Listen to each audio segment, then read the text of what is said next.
नमस्कार साथियों, स्वागत है आप सभी का UP triple S C PET 2025 practice set third में। जैसा कि आप जानते हैं, यह सीरीज का उद्देश्य आपको एग्जाम पैटर्न पर आधारित प्रश्नों का अभ्यास कराना, ताकि आप अपनी तैयारी को और मजबूत बना सकें इस प्रैक्टिस सेट में हमने चुने हैं सबसे महत्वपूर्ण और बार बार पूछे जाने वाले प्रश्न। तो आज हम गद्यांश, हिंदी के गद्यांश की प्रैक्टिस करेंगे। फर्स्ट गद्यांश है हमारा, पढ़ेंगे। निश्चय ही पर्यावरण को विकृत और दूषित करने वाली समस्त आपदाएं हमारी अपनी ही बनाई हुई हैं। हम स्वयं प्रकृति का संतुलन बिगाड़ रहे हैं। इसी संतुलन से भूमि, वायु, जल और ध्वनि के प्रदूषण उत्पन्न हो रहे हैं।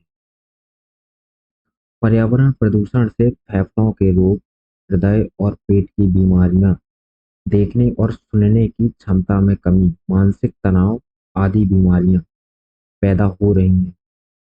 हम सभी जानते हैं कि धरती पर जीवन प्रकृति संतुलन से ही संभव हो सकता है। प्राकृतिक वनस्पतियों से ढक न जाए, इसलिए घास खाने वाले पर्याप्त संख्या में थे। इन घास खाने वाले जानवरों की संख्या को सीमित रखने के लिए हिंसक जंतु भी थे। इन तीनों का अनुपात संतुलित और नियंत्रित था। आधुनिक युग में वैज्ञानिक आविष्कारों और उद्योग धंधों के विकास, फैलाव के साथ साथ जनसंख्या का भी भयावह विस्फोट हुआ है। बढ़ती आबादी की अपनी भोजन, वस्त्र और आवास की समस्याएं हैं, जिनकी पूर्ति के लिए धरती के संचित संसाधनों का अंधाधुंध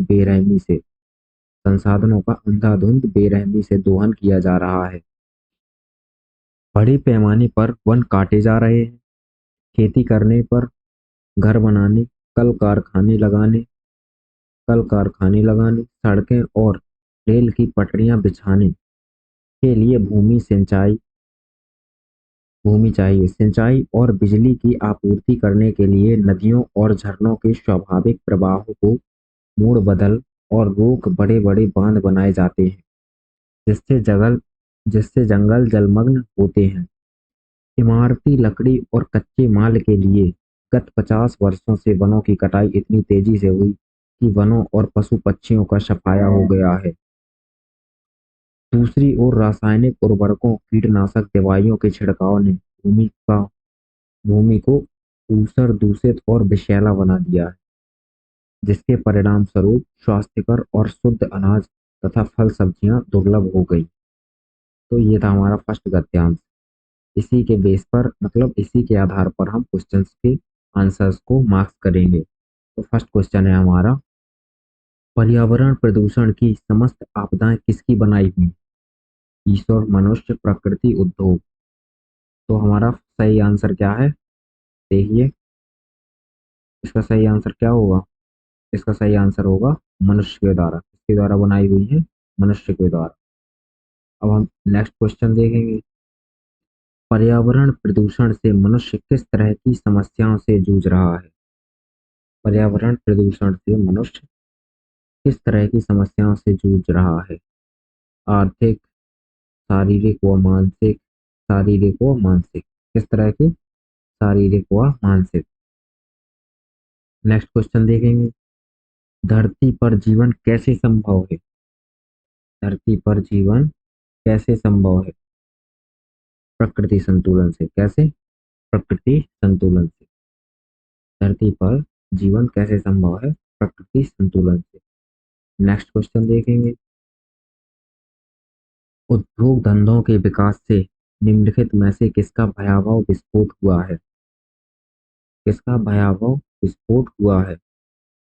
बम विस्फोट, विद्युत विस्फोट, जनसंख्या विस्फोट, ज्वालामुखी। आप जानते हैं इसमें पैसेज में मेंशन है जनसंख्या विस्फोट। क्या है मेंशन? जनसंख्या विस्फोट। और नेक्स्ट क्वेश्चन देखेंगे। बढ़ती आबादी के कारण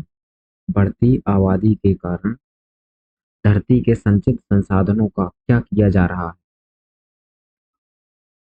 क्या किया जा रहा है? शोधन, प्रबंधन, दोहन, संरक्षण। क्या है मेंशन पैसेज में? दोहन। क्या किया जा रहा है? संचित संसाधनों का दोहन किया जा रहा है। तो हमारे फर्स्ट फर्स्ट गद्यांश में जो कि 5 क्वेश्चंस थे, वो हमने पूरे किए। अब हम पढ़ेंगे नेक्स्ट गद्यांश। दूसरा गद्यांश जो कि छोटा है। तो दूसरा गद्यांश हमारा है, गांव और शहरों में रहते हुए, गांव और शहरों में रहते हुए मनुष्य अपने ग्रह के मूल स्वरूप को प्रायः भूल बैठा है। इस इसका सही अंदाज तभी लग सकता है जब वह किसी लंबी समुद्री यात्रा पर निकले, जब किसी लंबी समुद्री यात्रा पर निकल जाए। चारों ओर पानी ही पानी, चारों ओर पानी ही पानी, पानी का अनंत विस्तार। तब पहली बार उसके सामने यह तथ्य उजागर होगा कि उसकी दुनिया पानी की दुनिया है। किसकी दुनिया है? पानी की दुनिया है। वह एक ऐसे ग्रह पर निवास करता है जिस पर पानी का आधिपत्य है। समुद्र ही अपने पानी को साफ करके समुद्र ही अपने पानी को साफ करके उसका खारापन दूर करके हमें भेजता है। अगर वह पानी भेजना बंद कर दे तो जीवन समाप्त हो जाएगा। वह आज भी हमारा पालन पोषण कर रहा है। ऐसा नहीं है कि एक समुद्र से एक ही बार अमृत निकला था। अमृत हर बार निकलता है और वर्षा के रूप में पूरी धरती पर बरसता है। सूर्य की गर्मी में तपकर समुद्र का पानी भाप बनता है। निराकार भाप ऊपर जाकर साकार बादल में ढल जाती है। इन बादलों को मानसून की हवाएं बहुत दूर जगहों तक ले जाती हैं। जब ऊंचे पहाड़ों या घने जंगलों तक मानसून पहुंचता है तो वहां की ठंडक पाकर ठहर जाता है। पहाड़ और वन मानो कहते हैं कि कब से तुम्हारी बाट जोह रहे हैं।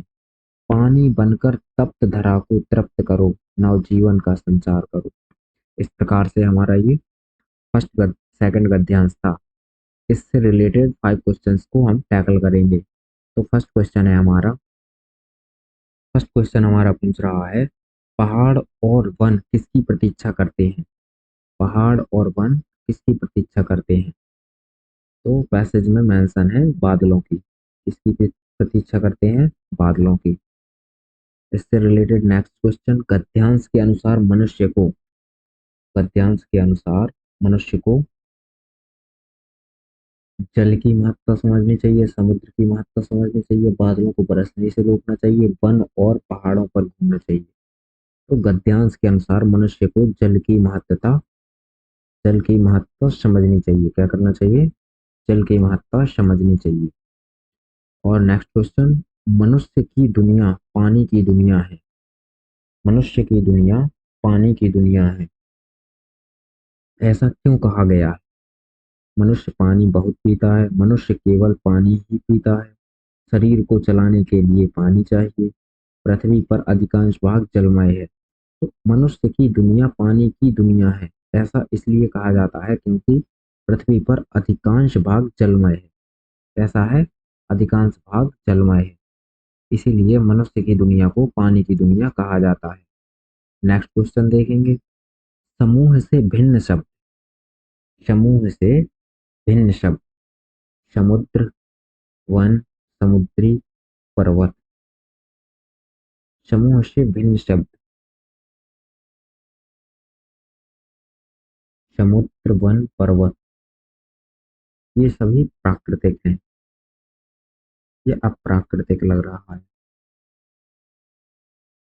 मतलब सॉरी डिफरेंट लग रहा है। समुद्र, वन, पर्वत।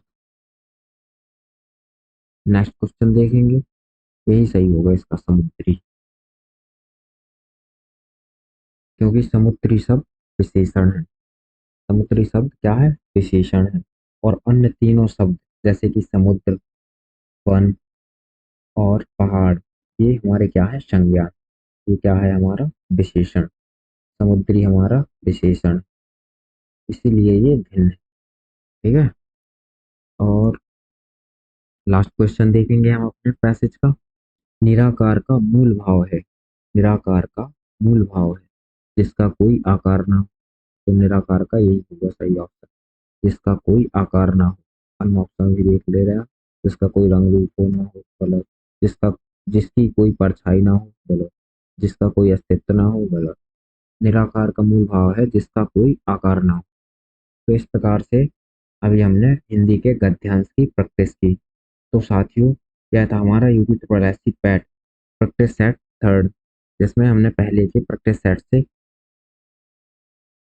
बहुत ही सेम सेम क्वेश्चंस को डिस्कस किया है। तो सारे क्वेश्चंस दिए गए प्रैक्टिस सेट में बहुत ही महत्वपूर्ण हैं, और क्योंकि हर सेट में अलग अलग टॉपिक्स और नए प्रश्न शामिल किए गए हैं।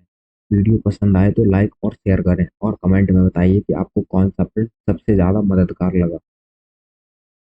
साथ ही चैनल को सब्सक्राइब जरूर करें ताकि आपको आने वाले सभी प्रैक्टिस सेट्स और इम्पोर्टेंट वीडियो की जानकारी समय पर मिल सके। मिलते हैं अगले प्रैक्टिस सेट 4 में। धन्यवाद।